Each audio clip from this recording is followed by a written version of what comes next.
Hey, everybody. Welcome to the Rocha Revolution. We are so honored today to be joined by good friend of mine and state rep, Salinas from Tennessee. And for all of you out there who are like, well, we knew there's lots of Latinos in Texas that wear cowboy hats. Guess what? There's enough Latinos in Tennessee where there's probably a lot of things that we're going to talk about that's been going on there. But first of all, Gabby, thank you so much for joining us on the Revolution. Thank you for having me. It's a pleasure to be here.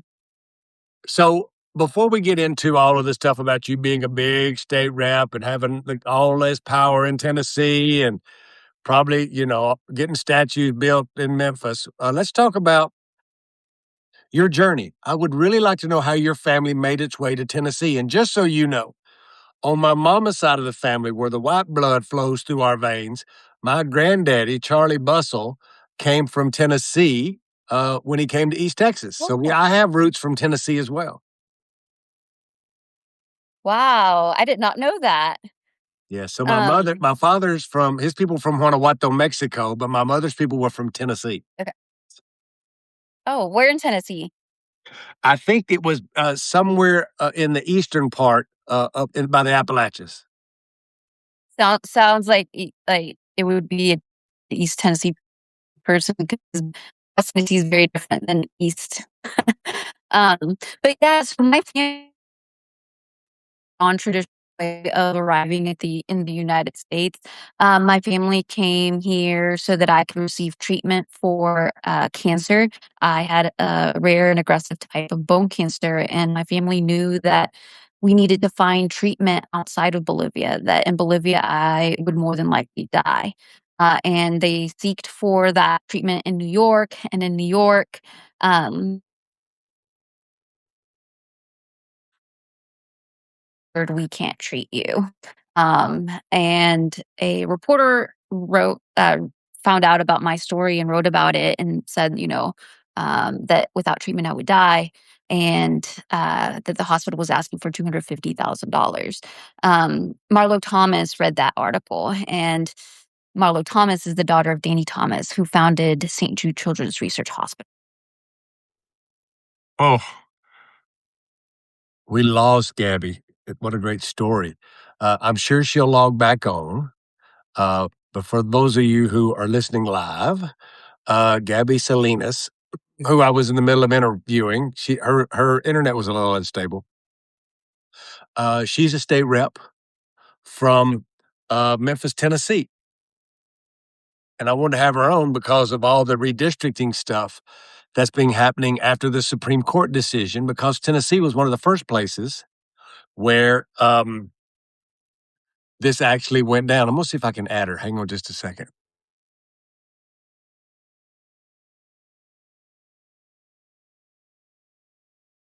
But anyway, I was saying I just sent her a new invitation. There we go. Okay. Sorry, I don't know where it dropped off, but you had all of a sudden froze. No, I dropped you, but you had just said how Danny Thomas's daughter had saw the article that was written about you coming from Bolivia, having a rare bone disease, and the hospital seeking $250,000. How about that for regurgitation? Yeah. So, in a time of a lot of hopelessness and despair, my family found hope here in Memphis, Tennessee, because Danny Thomas founded St. Jude on the principles that no child should die at the dawn of life, that it didn't matter how much money they had, what race. I always remind people that Danny Thomas founded St. Jude in 1962 at the height of the civil rights movement. So my family came from Bolivia to Memphis, Tennessee, so that I could receive treatment, and I've been here for 30 years. That's awesome. And so how old were you when this all happened? I was 7 when I was first diagnosed, um, but my family was involved in a really bad car accident, and that car accident killed my father and, my sister, and my mom was paralyzed. So, Wait. Is um this after you got to the US? yes, and this is why my family decided to stay in Memphis is because people that are disabled and our countries unfortunately don't have the same rights, and my mom was going to be raising all 4 of us, from a wheelchair, so my family decided to stay in Memphis. So you've been in Memphis since you were 7 years old, and I assume with this horrific accident, you had to help take care of your parents.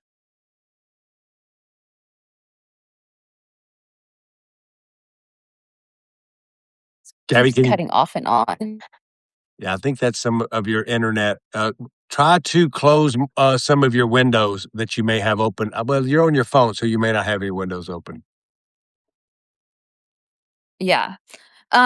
So yeah, my family experienced great love and care of Memphis hospitality and Southern hospitality during a really difficult time. It was the Memphis community that wrapped their arms around us, and I always remind that people that my family gained citizenship through a private bill that was sponsored by then Senator Fred Thompson, and he was a Republican. So even from the Republican side of things, people saw the pain and the struggle that our family was going through and was there to help us and lift us up. And I think that's the best of our country and what I hold on to in these crazy moments that we're living through. That is absolutely nuts. And so you and your family have been citizens because of a Republican senator back in the day when uh, we used to work together to try to solve some of these immigration problems. Fast forward, I assume you go to high school and college maybe in Tennessee?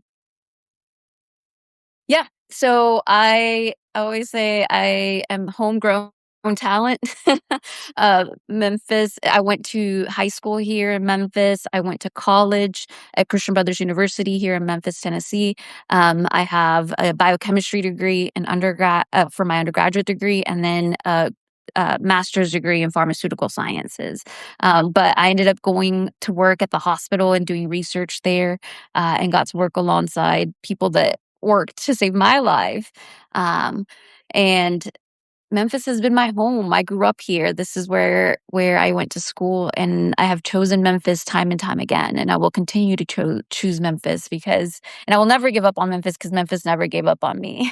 That is so amazing. What made you decide? I think I know this now, but what made you decide to run for public office as a state legislator in Memphis?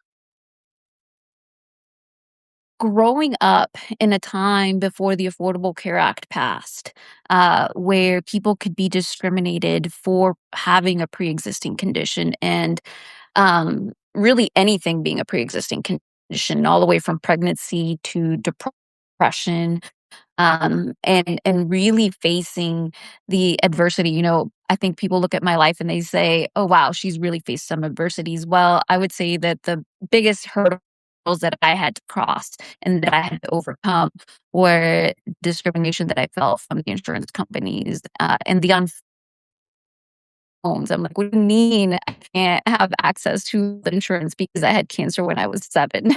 Um, and growing up in that time and seeing that policy could make a big impact and living through that. I was trying to go to graduate school while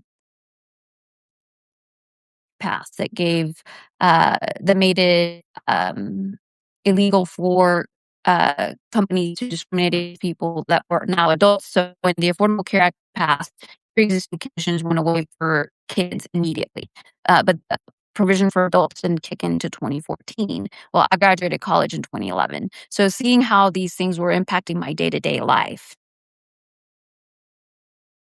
place in Tennessee and watching my state senator and my representatives argue against the best interest of Tennesseans when we know it could bring in $1.4 billion a year to our state and seeing our hospitals close and so many jobs going away. It's like, how are we going to attract business if our hospitals are closing? Where are people going to have babies if our hospitals are closing? That's what really got me interested in local politics and why I decided to run. So tell our listeners if about the Latino community in Memphis. Is there a Hispanic or Latino community in Memphis? And if so, what is that area and where's that area and how do you think it came to be?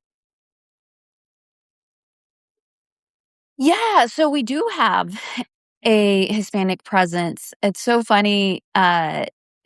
when I came in 1996, that's when a lot of the Hispanic community was starting to grow. And we had a Hispanic radio station. And so that was already here when my family arrived. And it was so funny because we had so many families that were staying here and, that were here because of the hospital. And we would call them to play our music, and the DJs would always give shout out to the kids at the hospital because we didn't have Spanish TV, but we had the radio station.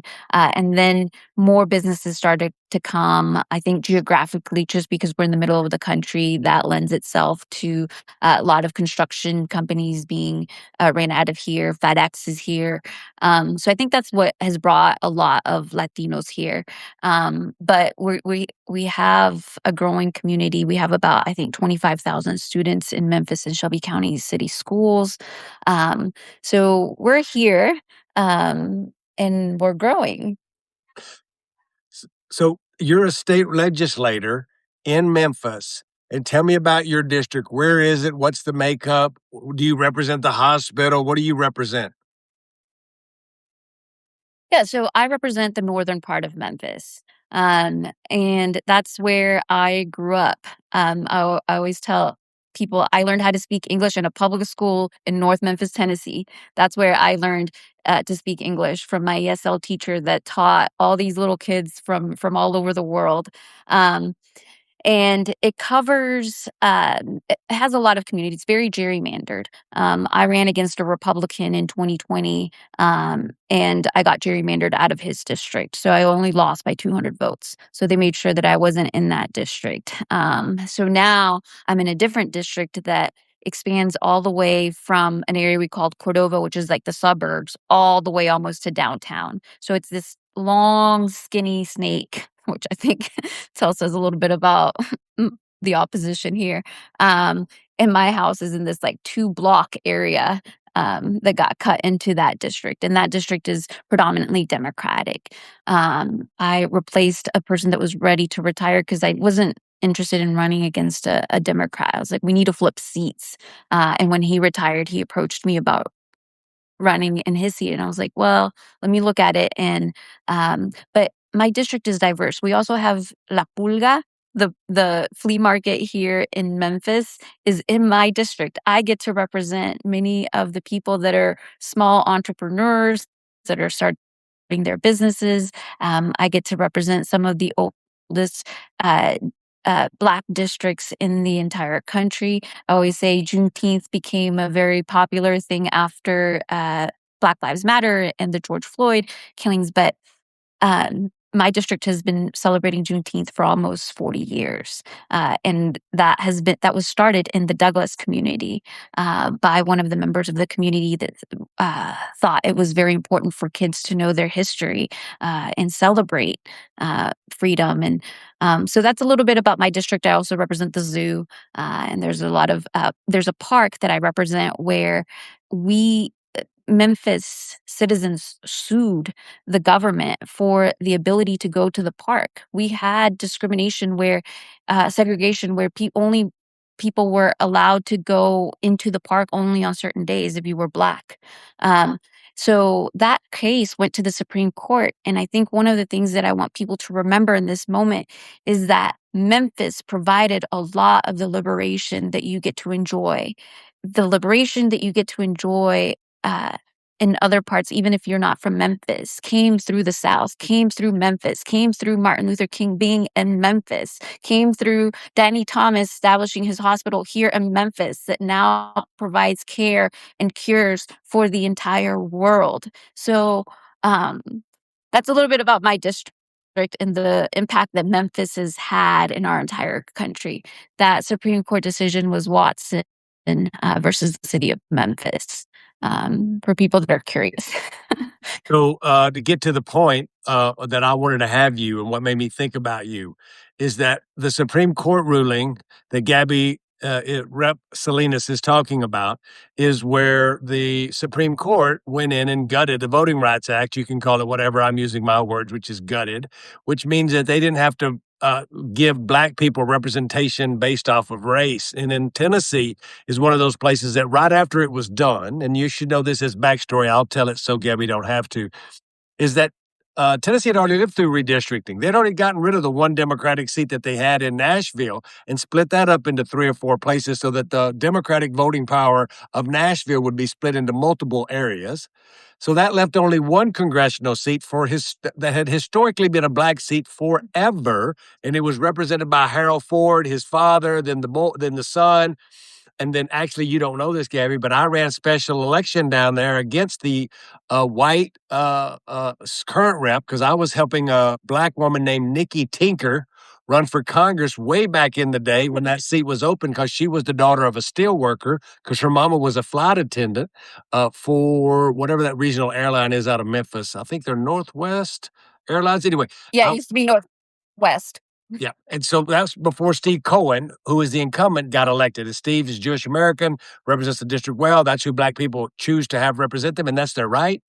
But this black seat was going to be a black seat the minute Steve Cohen's not there, and he's getting older now, really older. He was being challenged by a young state rep that's African American, that's very popular down there. But the bottom line is the first thing within now, I've been saying this on TV, Gabby. Please let me say this, which is the wheels of government work really slow. If Gabby wants to go pass a law to repave a road, if she wants to pass a law to build a swimming pool, if she wants to pass a law to give poor kids health care, it's going to take years and years because the wheels of government are so slow. But if you want to be Republican and weaken black voting rights, shit, we can get that done by dinner. Don't you worry, we get that done today. And they wasted no time going into Memphis calling a special session. I'll probably get this wrong and you can talk about it. But they went in and pretty much did away with this black seat in Memphis, split it up into multiple areas.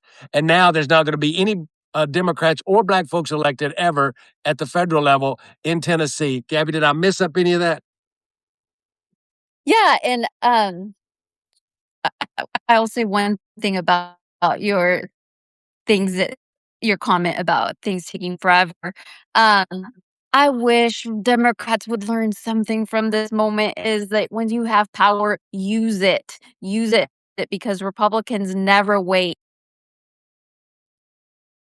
the agenda items to be, right? They'll make us wait for healthcare, they'll make us wait for education, they'll make us wait for everything. But when it comes to getting rid of black representation, we're not waiting. And I hope that we match that energy not only in the midterms but also when it comes to legislating, and that we push healthcare, push education, push all of our agenda items, in that same manner and with that same gravitas that the Republicans do.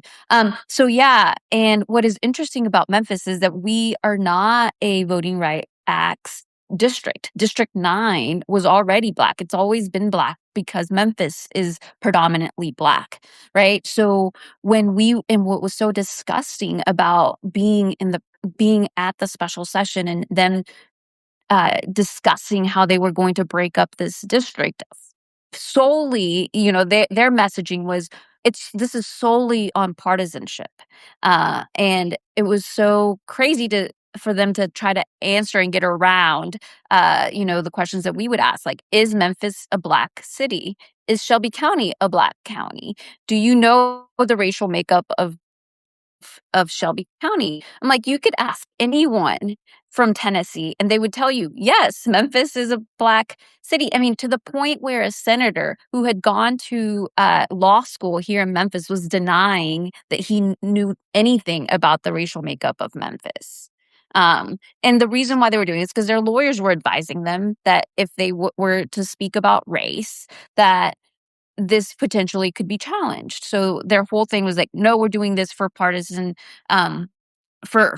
purposes, and it's to get our supermajority. And I wouldn't even call it a supermajority because they're out to extinguish democracy and all Democrats in the process.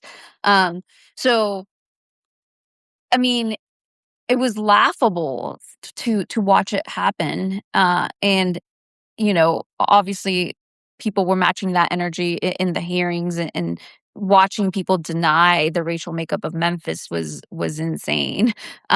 When there so much of the history of Memphis is black, and so much of black history happened in Memphis. Um, and I think that was adding insult to injury in the sense that what we're losing in this process is our voice, our vote, our say in what happens, our ability to have someone that advocates for our city, that brings resources home, that understands what Memphis is about. Potentially, we could have a congressperson that represents Memphis that doesn't live in Memphis. All three, and that's what happened in Nashville. All the people that represent the Nashville area, none of them live in Nashville. So we could have someone from West Tennessee that lives in Covington, Columbia, or wherever in this rural area that doesn't understand what the priorities of Memphis are. That doesn't, I mean, if they are denying the fact that Memphis is a Black city, what are we going to expect? What type of representation are we going to expect from people that don't live here, that don't understand our priorities or what we're about? And I think that we need to fight while we still have the ability to vote and get our people elected, and fight at all levels, whether it's in a committee room as a representative or as somebody going to advocate for our community in our committee rooms, all the way up to the Supreme Court if we have to. Um, my my faith in the courts is not where it used to be, but we have to take every.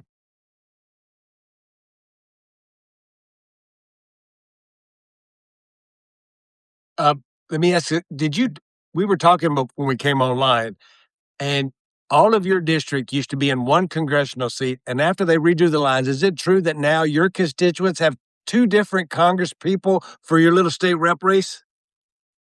So I take this very personal because for on many accounts, as a Memphian, as someone that has called District 96 my home since I was 7 years old, but also Congressman Cohen is the constituent of mine. So, so not, not only was my district, one of my constituents, uh, this was taken away, a representation of our entire district was taken away, but all, all of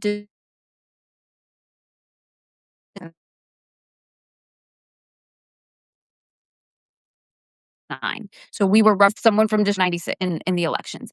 Now my district of people, and it is split into 2 different districts. So more of the northern part of Kentucky border, all the way up to kind of the Missouri, Tennessee border, and then District 8, which is David Kustoff. David Kustoff, he does live in Memphis, but that district expands essentially from Memphis, kind of all the way to Middle Tennessee, where all of that area is rural, and bumps up into Nashville.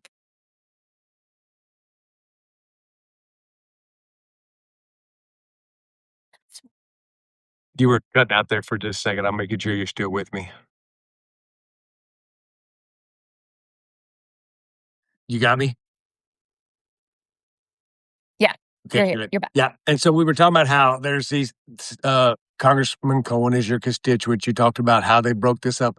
This is just breaking up communities across the country. This is not only happening in Tennessee, it's gonna happen in Alabama, it's gonna happen in Louisiana, probably gonna happen in South Carolina, and, the voters get no say. At least when Democrats went in and redistricted, and you can light your hair on fire and say, "Well, Democrats are doing it too." Well, in Virginia and in California, where the only places that we've done it, we went to the voters and had them vote. And then a court threw out what the voters wanted in Virginia. So don't come to me with that shit. Also, before we get into the fun part and get to the end of this and ask you about some food questions, I want to know, uh, in your community, working class, multiracial community, when you're talking to folks, I'm sure it's gas prices, but what are the issues that folks are most anxious about now, and what's driving them to get involved these days? Yeah, education, educate all the issues that are working class, right? What are our schools like?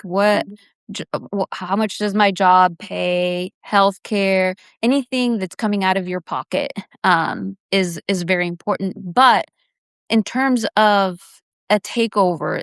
This session was the anti-Memphis uh, session. So the legislature took over our MLGW, which is our utilities. They took away and added our ability to have representation because they dissolved our board and then made it to where uh, other people that aren't part of the county, don't get their services from the county, can now have a sitting member represent them in the utilities. They took over our schools and are trying to override decisions of the school board. Um, they took over, I mean, it's our airport authority. I mean, so this goes beyond a congressional district. Like, look at everything that has happened at the local level here in Memphis. They don't want us to have any say or any autonomy over our decisions, over our tax money that we put in. We are the largest contributor to state tax dollars.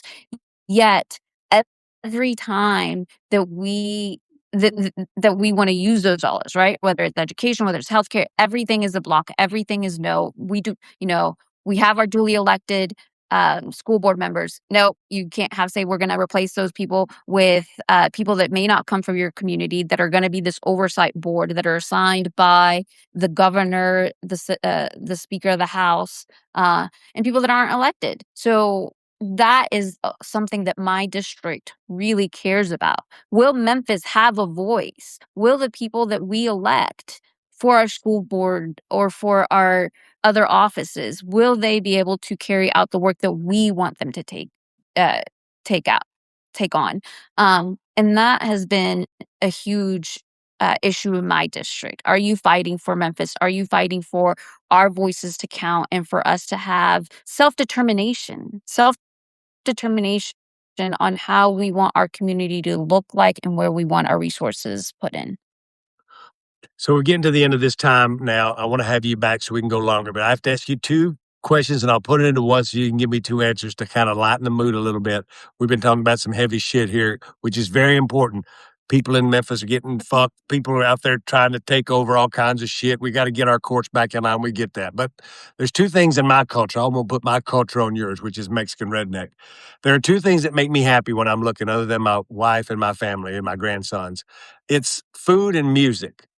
I need to know that one meal that makes you happy every time you have it. And the second thing I need to know is if you were a baseball player or if you're going to work out, what's your pump up or walk up song?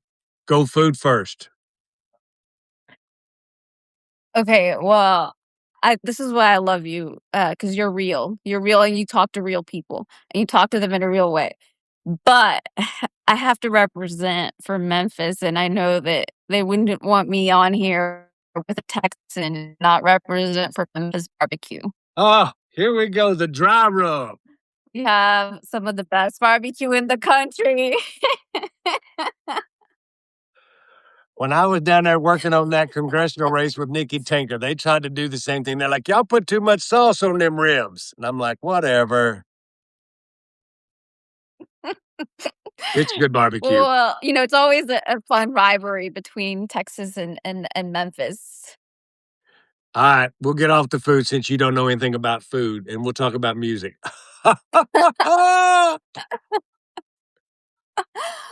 Well, Memphis can get it there too, you know? We're gonna We're agree on known Elvis, for but what else?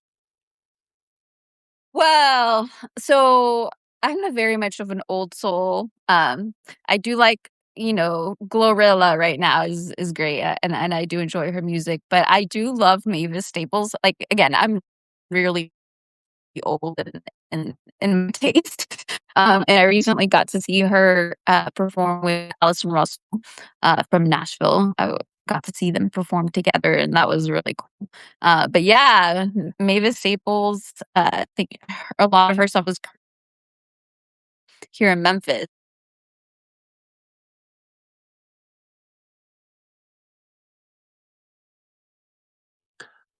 Before we go, can you give our folks where they can go and support you, your campaign, or your social media handles? Yeah. So you can follow us on Instagram, all the socials at Vote for Gabby. And then my website is voteforgabby.com. Vote and then spelled out FOR, Gabby, GABBY.com. You can make a contribution, sign up to volunteer.